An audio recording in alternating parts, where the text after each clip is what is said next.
Hello. Christopher Eccleston celebrated his birthday recently, best known probably as being the Doctor Who character in the 2005 series, but a distinguished stage and film actor in many roles. In 2016, he suffered a very serious mental breakdown, which led to him being hospitalised.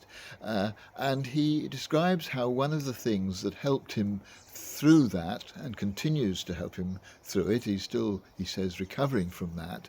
was reading a book by Viktor Frankl, Man's Search for Meaning. And he describes how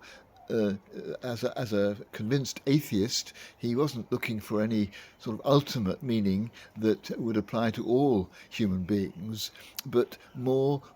at what the particular meaning that his life might have. And he recounts how the consultant once, and subsequently admitted it was emotional blackmail, but once during the early days of his treatment, when Eccleston was considering suicide, reminded him about his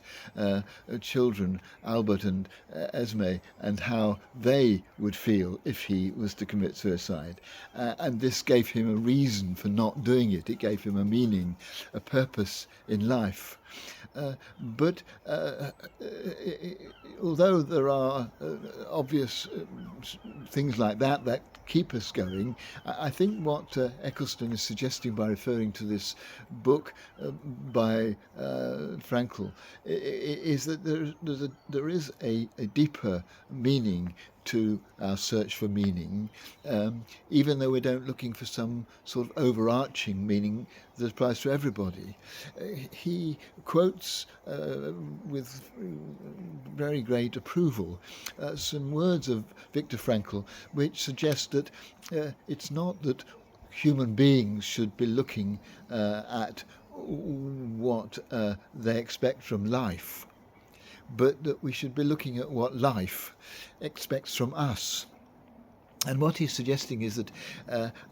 we can find meaning in responding wholeheartedly to what life throws at us. Suggesting that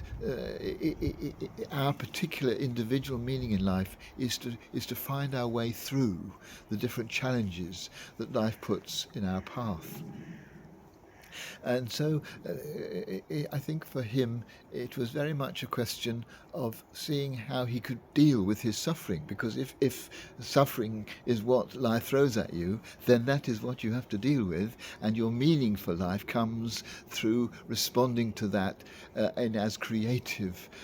way as you possibly can. And I think this is reassuring for us all, because life is always throwing at us things that are hard to deal with, and sometimes we feel that this is throwing us off course. This is depriving us of moving in the direction that we would really like to move in. But maybe we should see the things that life throws at us as challenges which enable us to discover what is the real meaning of who we are,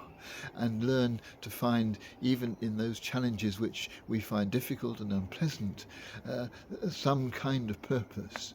the kind of purpose which can bring us healing and hope, not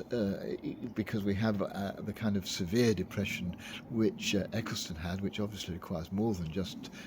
discovering a sense of meaning, but because in our less serious moments of feeling low, we can find that there is meaning in responding to what life throws at us, and making the best we can of the situations we find ourselves in.